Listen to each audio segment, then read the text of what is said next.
નમસ્કાર, જય શ્રી કૃષ્ણ વિદ્યાર્થી મિત્રો. કેમ છો બધા? મજામાં છો ને? તો વિદ્યાર્થી મિત્રો, આજે આપણે હિન્દી વિષય ધોરણ 7 બીજું સેમેસ્ટરમાં પાઠ નંબર 4 દેશ કે નામ સંદેશ આ પાઠનો અભ્યાસ કરવાના છે.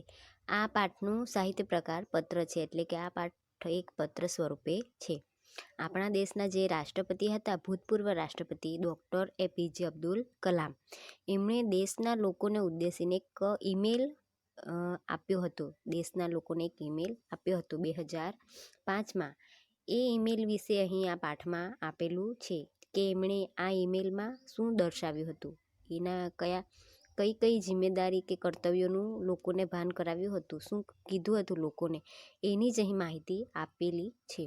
તો આજે આપણે એ જ ઈમેલની અહીં ચર્ચા કરવાના છે. તમે તમારું પાઠ્યપુસ્તક લઈને તૈયાર થઈ જાઓ, જેથી તમને હું જે રીતે વાંચું સમજાવું એ રીતે તમે જોવો, એટલે તમને શબ્દના અર્થ પણ ખ્યાલ આવે. અને એમાં મુહાવરા પણ છે, તો એ પણ આપણે જોઈશું. પહેલાં હું પાઠનું વાંચન કરીશ અને સાથે જે અમુક શબ્દો આવે એની સમજૂતી પણ આપીશ. પછી આપણે આ પાઠની માહિતી વિસ્તારથી જોઈશું. પહેલાં હું આનું વાંચન કરીશ અને અમુક જે શબ્દો છે એનું તમને અર્થ કહીશ અને મુહાવરાના અર્થ પણ આપીશ. તો બધા તમારા પાઠમાં ધ્યાન આપજો. पाठ नंबर 4 देश के नाम संदेश। पत्र के माध्यम से हम दूर बसे संबंधियों, परिवारजनों तथा मित्रों को अपनी बात आसानी से पहुंचा सकते हैं एवं सरकारी दफ्तरों में अपनी शिकायतें और आवेदन पहुंचा सकते हैं. કે પત્રો અત્યારે તો મોબાઈલ દ્વારા બધા ઈમેલ અથવા ફોન દ્વારા બધું માહિતી મેળવી લે છે, પણ પત્ર એક એવું માધ્યમ છે જેના દ્વારા આપણે કોઈ પણ આગળ સમયમાં પહેલાં પત્ર દ્વારા લોકો એકબીજાને કુશળતા અથવા માહિતી મેળવતા હતા. મિત્રોને પત્ર લખતા હતા, પછી પોતાના કુટુંબીજનોને અથવા કોઈ પણ કામ હોય કે પત્ર કોઈને લખવો હોય, પોતાની શિકાયત એટલે કે જે મુશ્કેલી હોય દર્શાવી હોય, તે પત્ર દ્વારા તેઓ કરતા હતા. आजकल दूरभाषा, मोबाइल, तार, ईमेल आदि से भी यह कार्य किया जाता है, फिर भी पत्र का अपना विशेष महत्व है. અત્યારે બધાનું કામ, જે પત્રનું કામ છે, કોણે લીધું છે? તો મોબાઈલ છે. મોબાઈલ દ્વારા કોઈ પણ કામ આપણે પત્ર, ઈમેલથી અથવા તો મેસેજ કરીને બધું કામ અથવા જે માહિતી પૂછ્યું હોય એ પૂછી લઈએ છીએ. પણ પહેલાં પત્ર દ્વારા એ બધું કામ થતું હતું. તો એ બધું અત્યારે ઈમેલ છે, મોબાઈલ છે, બધું છે, છતાં પણ પત્રનું જે સ્થાન છે એ સ્થાન એક અનોખું છે. એટલે પત્ર લખવાની જે મજા છે એ બીજા કશામાં નથી. हमारे पूर्व राष्ट्रपति एवं मिसाइल मैन डॉक्टर अबुल पकीर जैनुलाब्दीन अब्दुल कलाम ने नई दिल्ली में 19 मई 2005 के दिन कि आपके पास देश के लिए 10 मिनट है नाम से देश के नागरिकों को ईमेल किया था. इसमें देशवासियों के मन में देशाभिमान की भावना उत्पन्न हो ऐसी सीख भी है. એટલે આપણા જે પૂર્વ રાષ્ટ્રપતિ હતા ડૉક્ટર એપીજે અબ્દુલ કલામ, એમનું પૂરું નામ છે ડૉક્ટર અબુલ પકીર જૈનુલાબ્દીન અબ્દુલ કલામ. એ એમનું આખું નામ છે. એમના ટૂંકમાં આપણે અબ્દુલ કલામ કહીએ છીએ. તેમણે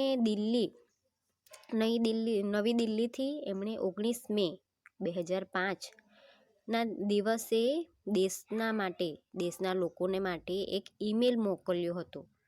તેનું નામ શું હતું? કે આપકે પાસ દેશ કે લીએ 10 મિનિટ હે. શું તમારી પાસે દેશ માટે 10 મિનિટ છે? એવો ઈમેલ દેશના લોકો માટે તેમણે મોકલ્યો હતો. કોણે? તો દેશના જે ભૂતપૂર્વ રાષ્ટ્રપતિ હતા અબ્દુલ કલામ, એમણે દેશવાસીઓના મનમાં સ્વાભિમાન એટલે કે દેશ માટે સ્વાભિમાન, દેશને પ્રતિ લાગણી જન્મે, એટલે કે પોતાના દેશ પ્રત્યે તેમને ગર્વ થાય અને દેશભાવના જાગે એવી ભાવના સાથે અને શીખ આ મળે એવી ભાવના સાથે તેમણે દેશના લોકોને ઈમેલ મોકલ્યો હતો. એ જ ઈમેલ આ પાઠમાં દર્શાવેલો છે. તો એમણે ઈમેલમાં શું કીધું હતું એનું આપણે જોઈશું. તો રાષ્ટ્રપતિ છે અબ્દુલ કલામ, એમને શું કહેતા હતા? Missile man. તો ડૉક્ટર અબ્દુલ કલામને મિસાઇલ મેન તરીકે પણ ઓળખતા હતા. તો બધા પાઠનું ધ્યાન આપજો. પહેલાં હું વાંચન કરીશ અને શબ્દોના અર્થ પણ કહીશ. मातृछाया ऊंची शेरी गांव मेसपुरा तहसील भाभर जिला बनासकांठा दिनांक 24/12/2011। प्रिय मित्र हर्ष, नमस्ते। मैं यहाँ सकुशल हूँ, आशा है वहाँ सभी सकुशल होंगे। तुम्हारा खत मिला, पढ़कर खुशी हुई। मैंने डॉक्टर अब्दुल कलाम का देशवासियों के नाम भेजा गया एक ईमेल पढ़ा, वही तुम्हारे लिए प्रेषित कर रहा हूँ। प्रेषित करना એટલે भेजना, प्रेषित करना यानी भेजना। डॉक्टर अब्दुल कलाम अपने संदेश की शुरुआत में ही पूछते हैं, क्या आपके पास अपने देश के लिए 10 मिनट का समय है? यदि हाँ तो इसे पढ़िए, वरना मर्जी आपकी। इसके बाद वह देश के लोगों की सोच बताते हुए कहते हैं, आप कहते हैं हमारी सरकार निकम्मी है। आप कहते हैं हमारी सरकार निकम्मी है। आप कहते हैं हमारे कानून पुराने पड़ गए हैं। आप कहते हैं हमारे कानून पुराने पड़ गए हैं। आप कहते हैं नगर पालिका कचरा नहीं उठाती। आप कहते हैं नगर पालिका कचरा नहीं उठाती। आप कहते हैं फ़ोन काम नहीं करता, रेलवे मजाक बन गई है, एयरलाइन दुनिया में हमारी ही सबसे खराब है, चिट्ठी अपनी मंजिल तक नहीं पहुंचती। तो અહીં जो ये मर्जी એટલે ઈચ્છા પછી નિકમ્મી એટલે जो किसी काम का न हो, बेकार। પછી મંજિલ, તો અહીં છે मर्जी એટલે આપણે જોયું ઈચ્છા, પછી નિકમ્મી એટલે जो किसी काम का न हो, बेकार हो। फिर मंजिल यानी लक्ष्य। आप कहते हैं, कहते रहते हैं और कहते ही रहते हैं। आप इस बारे में क्या किया? आपने इस बारे में क्या किया? फिर राष्ट्रपति ने कहा, मान लीजिए एक व्यक्ति सिंगापुर जा रहा है, उसे अपना नाम दीजिए, उसे अपनी शक्ल भी दीजिए। आप दुनिया के सर्वश्रेष्ठ यानी सबसे अच्छा।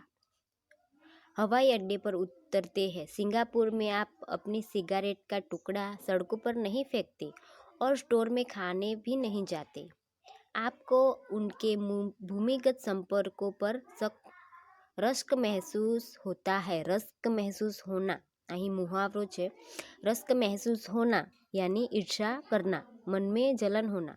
रश्क महसूस होना यानी मन में ईर्षा होना। आप शाम 5 से 8 बजे के बीच आर्चर्ड रोड पर कार चलाने का टोल टैक्स तकरीबन 60 रुपये भुगतान करते हैं। अगर पार्किंग में आपने निर्धारित समय से ज़्यादा गाड़ी खड़ी की हो तो टिकट पंच कराते हैं।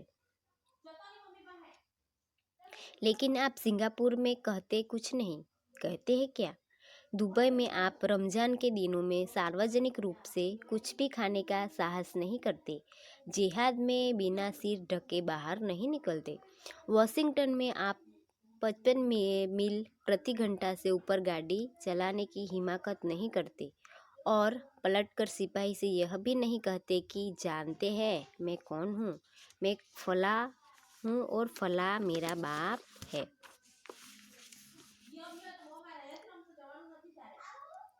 ऑस्ट्रेलिया और न्यूजीलैंड के समुद्र तटों पर आप खाली नारियल हवा में नहीं उछालते।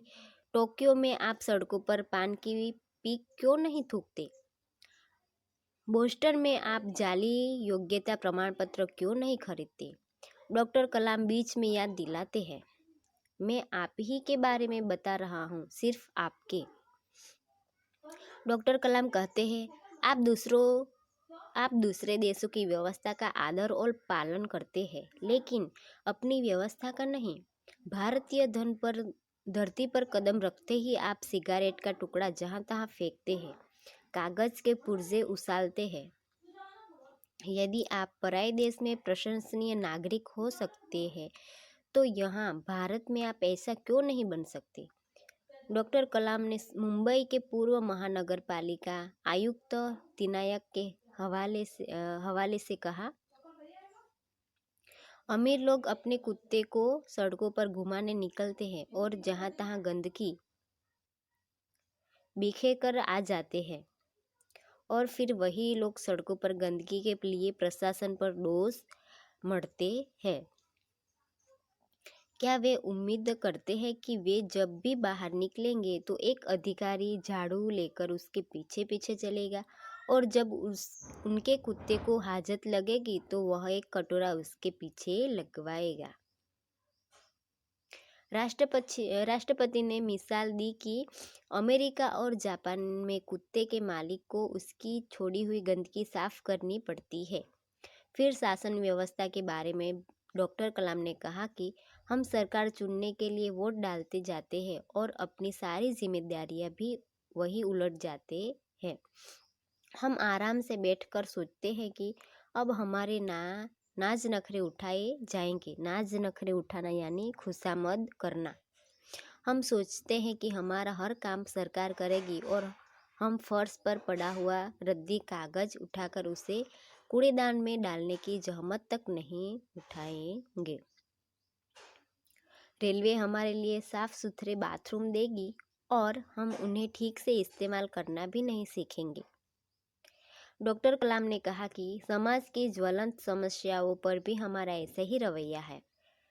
हम ड्राइंग रूम में बैठकर दहेज के खिलाफ गला फाड़ते हैं। गला फाड़ना यानी जोर जोर से चिल्लाना। और अपने घर में इसका उल्टा करते हैं और बाहर देखिए पूरी व्यवस्था ही खराब है। अगर मैं अपने बेटे की शादी में दहेज नहीं लूँगा तो इससे कौन सा बड़ा फर्क पड़ जाएगा। राष्ट्रपति ने इस संदेश में पूछा, इस व्यवस्था को बदलेगा कौन? यह व्यवस्था है किसकी? आप आसानी से कह देंगे व्यवस्था में शामिल है हमारी पड़ोसी, आप आसपास के घर, अन्य शहर, अन्य समुदाय और सरकार। लेकिन मैं और आप कतई नहीं।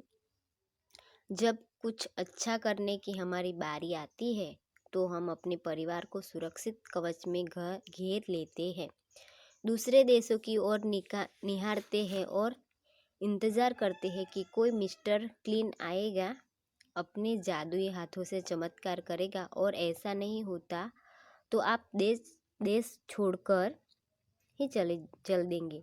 उन्होंने कहा, हम अपने भय से भागकर अमेरिका जाएंगे, उनके गौरव का गुणगान करेंगे, व्यवस्था की प्रशंसा करेंगे और जब न्यूयॉर्क असुरक्षित हो जाएगा तो आप इंग्लैंड भाग जाएंगे। इंग्लैंड में बेरोजगारी होगी तो खाड़ी चले जाएंगे और जब खाड़ी में युद्ध छिड़ जाएगा तो आप मांग करेंगे कि भारत सरकार हमें बचाकर घर ले जाए। हर कोई देश को गाली देने को तैयार है पर व्यवस्था के सकारात्मक योगदान के बारे में नहीं सोचता। क्या हमें अपनी आत्मा को पैसे के हाथों गिरवी रख दिया है? डॉक्टर कलाम व्यवस्था में नागरिकों के सकारात्मक योगदान के लिए देशवासियों को झकझोर देते हैं। श्रेष्ठ नागरिक बनने की शुरुआत करने की अपील करते हुए संदेश में कहा गया है कि अगर आप वाकई संदेश में सहमत हैं तो इसे अपने 10 और साथियों को ईमेल भेजें। परिवार के सभी बड़ों को मेरा प्रणाम, તમારા મિત્ર કિરણ।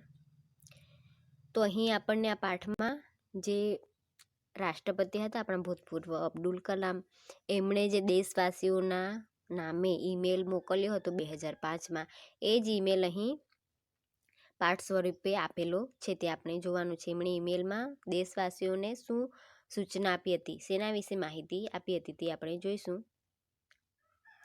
તો અહીં મિત્ર હર્ષ છે એ પોતાના મિત્ર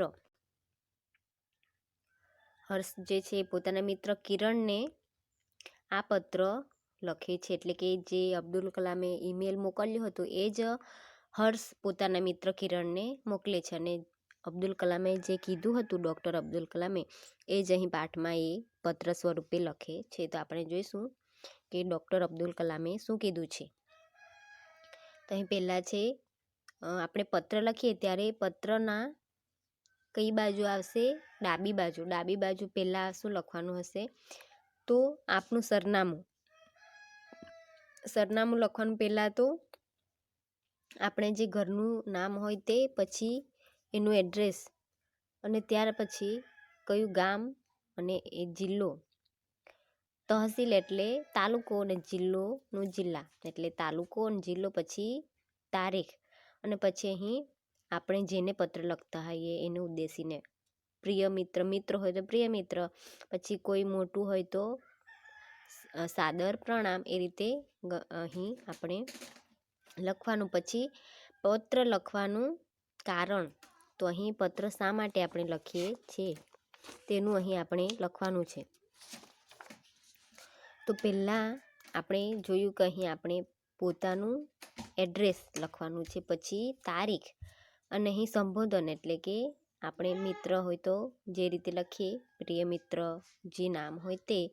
પછી અહીં અભિવાદન એટલે કે આપણે અમુક લાઈન લખીએ કે હું અહીં સુરક્ષિત છું, કુશળ છું અથવા આનંદિત છું, જે રીતે આપણે લખીએ. પછી ત્યાં સામે કે કયા છે, કેવા છે એ પણ સામેની વ્યક્તિને પણ આપણે પૂછી શકીએ કે અહીં પૂછ્યું છે મેં યહાં સકુશલ હું, આશા હૈ વહાં સભી સકુશલ હું, એ રીતે આપણે અહીં અભિવાદન તરીકે લખવાનું. પછી અહીં જે છે બીજો મુદ્દો શું આવશે, તો પત્ર લખવાનું કારણ, કે આપણે પત્ર શા માટે લખીએ છીએ, કે આ પત્ર લખીએ છીએ આપણે તો એ પત્ર લખવાનું કારણ અહીં આપણે એના પછીનું 5મા નંબર પર એનું આવશે કારણ. તો જોઈએ આપણે, હર્ષ છે પોતાના મિત્ર કિરણને આ પત્ર લખે છે. એ પોતાના મિત્ર કિરણને પત્ર લખે છે અને એમાં જે ડૉક્ટર અબ્દુલ કલામે પત્ર ઈમેલ કર્યો હતો દેશવાસીઓને, એ જ અહીં પત્ર સ્વરૂપે લખે છે. તો જોઈએ, तुम्हारा खत मिला पढ़कर खुशी हुई, मैंने डॉक्टर अब्दुल कलाम का देशवासियों के नाम भेजा गया एक ईमेल पढ़ा, वही तुम्हारे लिए प्रेषित कर रहा हूँ. કે હર્ષ છે પોતાના મિત્રને શું કહે છે કે તારો પત્ર મળ્યો, એ વાંચીને મને ખૂબ જ આનંદ થયો. મેં આટલે જે આપણા ભૂતપૂર્વ રાષ્ટ્રપતિ હતા ડૉક્ટર એપીજે અબ્દુલ કલામ, એમણે દેશવાસીઓ માટે જે એક ઈમેલ મોકલ્યો હતો એ જ ઈમેલ હું તને મોકલું છું. પ્રેષિત કરના એટલે આપણે જોયું કે ભેજના, એટલે અહીં મોકલું છું, ईमेल મોકલું છું. डॉक्टर अब्दुल कलाम अपने संदेश की शुरुआत में ही पूछते हैं, क्या आपके पास अपने देश के लिए 10 मिनट का समय है, यदि हाँ तो इससे पढ़िए वरना मर्जी आपकी, मर्जी यानी इच्छा. इसके बाद वह देश के लोगों की सोच बताते हुए कहते हैं કે આટલેથી હવે ઈમેલની શરૂઆત થાય છે. અહીં સુધી હર્ષ પોતાના મિત્રને લખે છે, પછી એ કહે છે કે હું ઈમેલ જે અબ્દુલ કલામે મોકલ્યો હતો દેશવાસી માટે એ જ અહીં મોકલું છું, એટલે અહીંથી ઈમેલની શરૂઆત થાય છે. તે કહે છે કે અબ્દુલ કલામ પોતાના ઈમેલની શરૂઆતમાં, પત્રની શરૂઆતમાં જ પૂછે છે કે શું તમારા માટે, એટલે કે શું તમારા પર દેશ માટે 10 મિનિટનો સમય છે, એવું તેઓ શરૂઆતમાં જ પૂછે છે. અને કહે છે જો હોય એટલે કે હા હોય તો આ પત્ર વાંચો, નહીં તો તમારી ઈચ્છા, તમારી મરજી. એના પછી તેઓ દેશના જે લોકો છે એમની સોચ એટલે કે એમની જે ઈચ્છા હોય એટલે કે એમના જે વિચાર છે એના વિશે તેઓ લોકોને કહે છે. પછી અહીં ઈમેલની શરૂઆત છે એટલે કે તેઓ જે અબ્દુલ કલામ અહીં લખે છે એની અહીંથી શરૂઆત થશે. આટલું પૂછે છે, શું તમારા પાસે દેશ માટે 10 મિનિટનો સમય છે, જો હા હોય તો વાંચો, નહીં તો તમારી મરજી, એવું કહે છે. અને પછી તેઓ દેશના લોકોનો જે વિચાર છે, જે એમના વિચાર છે એવું અહીં પ્રગટ કરે છે એટલે કે બતાવે છે. આપ કહેતે હૈ હમારી સરકાર નિકમ્મી હૈ, તેઓ કહે છે કે તમે કહો છો કે આપણી સરકાર નિકમ્મી છે એટલે કે કોઈ કામની નથી. આપ કહેતે હૈ હમારે કાનૂન પુરાને પડ ગયે, તમે કહો છો કે આપણા કાયદા જૂના થઈ ગયા છે. કાનૂન પુરાને પડ ગયે એટલે કે કાયદા જૂના થઈ ગયા છે. આપ કહેતે હૈ નગરપાલિકા કચરા નહીં ઉઠાતી, તમે કહો છો કે જે નગરપાલિકા છે એ કચરો ઉપાડતી નથી, કચરો ગમે ત્યાં જ વેરાયેલો રહે છે, એવું તમે કહો છો. આપ કહેતે હૈ ફોન કામ નહીં કરતા, રેલવે મજાક બન ગઈ હૈ, તમે કહો છો કે ફોન કોઈ કામ જ નથી કરતા અને રેલવે તો મજાક, રેલવે શું બની ગઈ છે કે મજાક બની ગઈ છે. एयरलाइन दुनिया में हमारी ही सबसे खराब है, चिट्ठी अपनी मंजिल तक नहीं पहुंचती. જે એર ઇન્ડિયા છે એટલે કે વિમાન એરલાઇન તે બધાથી ખરાબ હોય તો અહીં ઇન્ડિયાનું છે, એટલે કે ભારતનું જ છે. પત્ર ચિઠ્ઠી આપની મંજિલ તક, એટલે કે પત્ર જે છે પોતાની મંજિલ પોતાના સરનામે પહોંચતો નથી. આપ કહતે રહેતે હો ઓર કહતે હી રહેતે હૈ. પછી કહે છે કે તમે કહો છો, કહેતા રહો છો અને કહેતા જ રહેશો. આપને ઇસ બારે મેં ક્યા કિયા, તમે આ બાબતમાં શું કર્યું, એટલે કે તેઓ કહે છે કે તમે તો કહેતા રહ્યો છો, આ બધું કહેવો જ છો અને કહેતા જ રહેશો, પણ તમે આ માટે શું કર્યું છે, એમ સામે તેઓ પૂછે છે. પછી રાષ્ટ્રપતિ કહે છે, मान लीजिए एक व्यक्ति सिंगापुर जा रहा है, उसे अपना नाम दीजिए, उसे अपनी शक्ल भी दे दीजिए. તેઓ રાષ્ટ્રપતિ છે અબ્દુલ કલામ, તેઓ કહે છે કે માનો કે એક વ્યક્તિ સિંગાપુર જઈ રહ્યો છે, એને તમારું નામ આપી દો, એટલે કે એ વ્યક્તિ એવું વિચારું કે એ વ્યક્તિ તમે જ છો, એટલે એની શક્લ પણ આપે, એટલે કે તમારું સુરત પણ આપી દો, એટલે કે તમે માની લો કે એ વ્યક્તિ તમે જ પોતે જ છો. પછી આપ દુનિયા કે સર્વશ્રેષ્ઠ હવાई अड्डे पर उतरते हैं, सिंगापुर में आप अपने सिगारेट का टुकड़ा सड़कों पर नहीं फेंकते और स्टोर में खाने भी नहीं જાતે, એટલે ખાતે ભી નહીં હે. તેઓ કહે છે કે માની લો કે તમે એ જ વ્યક્તિ છો, તમે સિંગાપુર જઈ રહ્યા છો, તો તમે ત્યાં ઉતરીને દુનિયાના સર્વશ્રેષ્ઠ હવાઈ મથક પર ઉતરો છો, તો તમે સિંગાપુરમાં તમારી જે સિગારેટ છે એનો ટુકડો રસ્તા પર નથી ફેંકતા અને સ્ટોરમાં ખાતા પણ નથી, એટલે કે દુકાન જે સ્ટોર હોય છે છૂટી, તેમાં તમે ખાતા પણ નથી. आपको उनके भूमिगत संपर्कों पर रश्क महसूस होता है. रश्क होना यानी जलन होना, એટલે કે ત્યાંના જે ભૂમિગત સંપર્ક यानी કે ત્યાંની જે વ્યવસ્થા છે તેના પર તમને ખૂબ જ ઈર્ષા થાય છે. आप शाम 5 से 8 बजे के बीच आर्चर्ड रोड पर कार चलाने का टेल टैक्स तकरीबन 60 રૂપિયા ભુગતાન કરતે હૈ.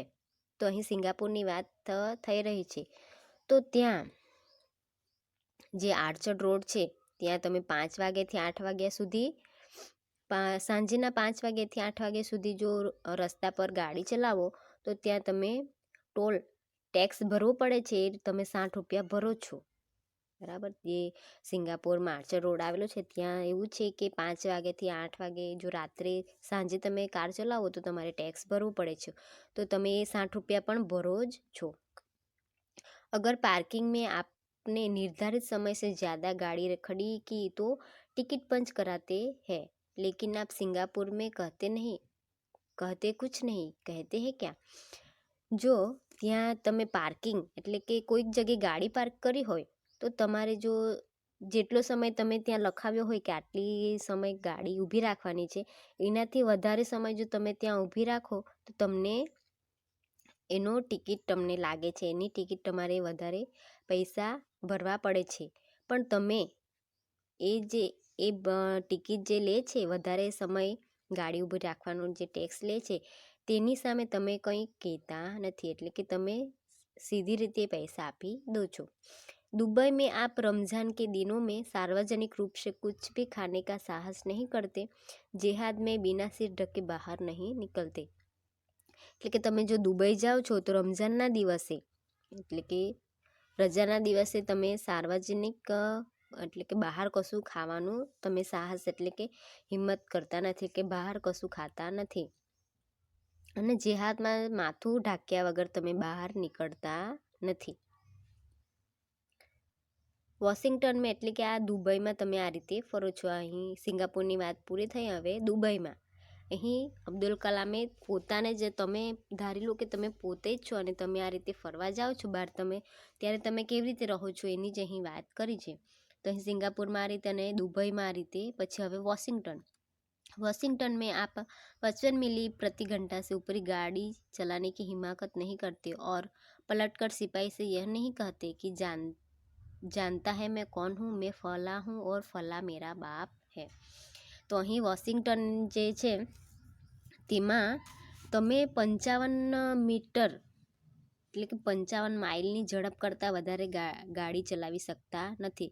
55 કિલોમીટરની ઝડપ, એનાથી જો વધારે તમે ગાડી ચલાવો તો તમારે દંડ ભરવો પડે છે. એનાથી વધારે તમે ગાડી ચલાવી શકતા નથી.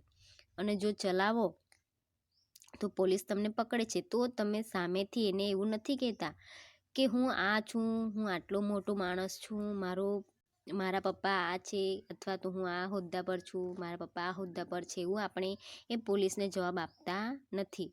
જ્યારે આપણે જોઈએ છે કે ભારતમાં આ રીતે ચાલે છે, જો કોઈક પકડાય તો અમુક કહે છે કે હું આ છું એવી રીતે જોવા મળે છે, જ્યારે વોશિંગ્ટનમાં આ રીતે જોવા મળતું નથી. ऑस्ट्रेलिया और न्यूजीलैंड के समुद्र तटों पर आप खाली नारियल हवा में नहीं उछालते. टोक्यो में आप सड़कों पर पान की पीक क्यों नहीं थूकती. એટલે કે ઓસ્ટ્રેલિયા છે અને ન્યૂઝીલેન્ડ તેના સમુદ્ર કિનારા પર આપણે નારિયેળ, ખાલી નારિયેળ જે હોય છે ત્યાં ગમે તેમ ફેંકતા નથી. ટોક્યો મેં આપ સડકો પર પાન કી પીક ક્यों નહીં થૂકતી. એટલે ટોક્યો છે એમાં રસ્તા પર આપણે પાન એવું ખાઈને કશું રસ્તા પર ફેંકતા જોવા મળતા નથી, થૂકતા જોવા મળતા નથી. બોસ્ટન મેં આપ જાલી યોગ્યતા પ્રમાણપત્ર ક્यों નહીં ખરીદતી.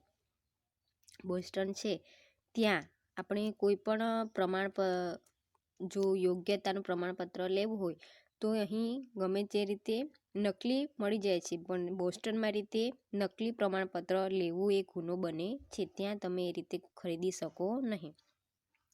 डॉक्टर कलाम बीच में याद दिलाते हैं मैं आप ही के बारे में बात कर रहा हूँ सिर्फ आपके. પછી ડૉક્ટર જે અબ્દુલ કલામ છે વચ્ચે ઈમેલ લખે છે અને આ બધું વાત કરે છે અને વચ્ચે યાદ પણ અપાવે છે કે હું તમારા વિશે જ કહી રહ્યો છું. માની લો કે તમે જે હું વાત કરી છું એ તમે જ છો, તમારા વિશે જ હું વાત કરી રહ્યો છું.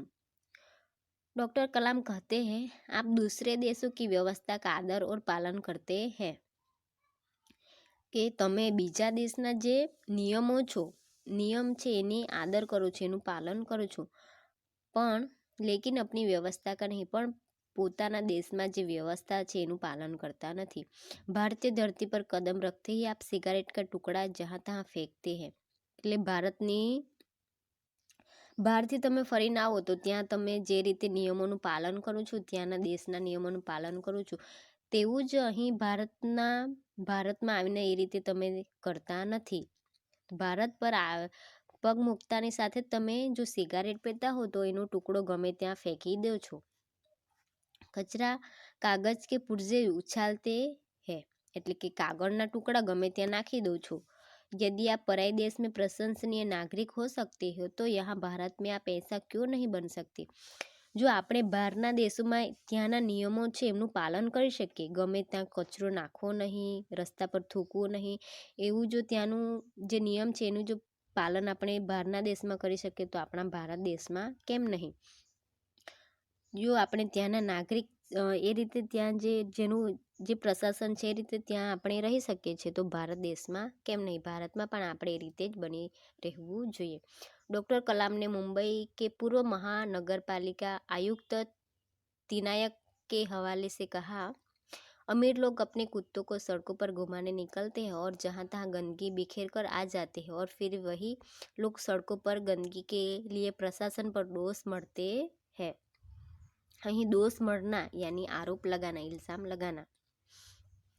जो અબ્દુલ કલામ છે તેઓ મુંબઈની મહાનગરપાલિકા છે તેમના મુખ્ય પૂર્વ કમિશનર તિનાયકને ઉદ્દેશીને તેમને ઢાંકીને કહે છે કે ધનવાન લોકો એટલે કે તેમના વિશે કહે છે અમીર લોકો પોતાના એટલે કે જે ધનવાન લોકો છે એ પોતાના કૂતરાઓને ફેરવવા માટે રસ્તાઓ પર જાય છે અને ત્યાં જઈને તેઓ જ્યાં ત્યાં ગમે ત્યાં ગંદકી ફેલાવી દે છે અને પછી તેઓ જ એ રીતે ગંદકી ફેલાવે છે અને પછી કહે છે એ જ લોકો કહે છે કે રસ્તા પર ગંદકી જે હોય છે એના માટે તેઓ પ્રશાસન એટલે કે જે નગરપાલિકા છે એમને દોષ આપે છે. એટલે કે ગમે ત્યાં કચરો હોય છે એ રીતે તેઓ નગરપાલિકાને દોષ આપે છે, પણ તેઓ એવું નથી વિચારતા કે અમે પણ આ રીતે કચરો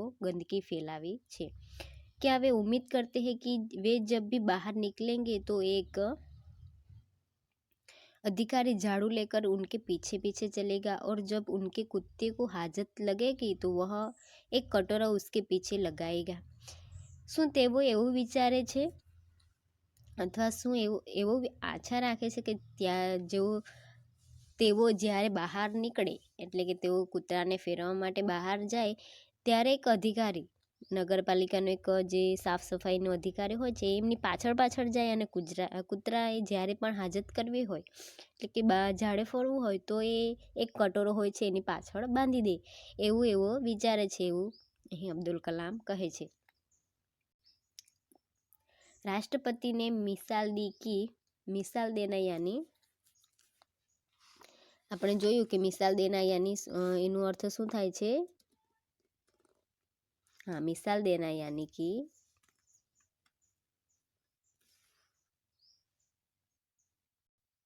ઉદાહરણ દેના, મિસાલ દેના યાની ઉદાહરણ દેના। તો હવે આપણે આગળ જોઈએ રાષ્ટ્રપતિ તેઓ અમેરિકા અને જાપાનના જે ત્યાંના જે કૂતરા હોય છે અને એમના માલિક જે કૂતરા હોય છે તેમના તો એમણે જો રસ્તા પર કોઈ ક્યાંક ગંદકી ફેલાવી હોય તો તેમના માલિકોએ એ ગંદકી સાફ કરવી પડે છે। फिर शासन व्यवस्था के बारे में डॉक्टर कलाम ने कहा कि हम सरकार चुनने के लिए वोट डालते जाते हैं और अपनी सारी जिम्मेदारियां भी वहीं उलट जाते हैं। તેઓ કહે છે કે આપણે સરકારને ચૂંટવા માટે એમને વોટ આપીએ છીએ એટલે કે તેમને ચૂંટીએ છીએ, પણ જ્યારે આપણે પોતાની જિમ્મેદારી હોય છે તે પણ ત્યાં જે સરકારને આપણે ચૂંટી આવીએ છીએ, એમને મત આપી આવીએ છીએ, ત્યાં જ આપણી જિમ્મેદારીઓ પણ ત્યાં મૂકી આવીએ છીએ। हम आराम से बैठकर सोचते हैं कि अब हमारे नाज नखरे उठाए जाएंगे। हम सोचते ही है कि हमारा हर काम सरकार करेगी और हम फर्श पर पड़ा हुआ रद्दी कागज उठाकर उसे कूड़ेदान में डालने की जहमत तक नहीं उठाएंगे।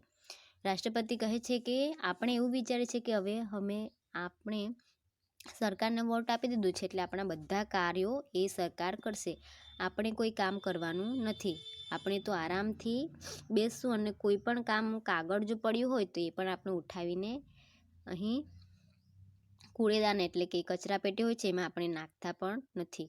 रेलवे हमारे लिए साफ सुथरे बाथरूम देगी और हम उन्हें ठीक से इस्तेमाल करना भी नहीं सीखेंगे।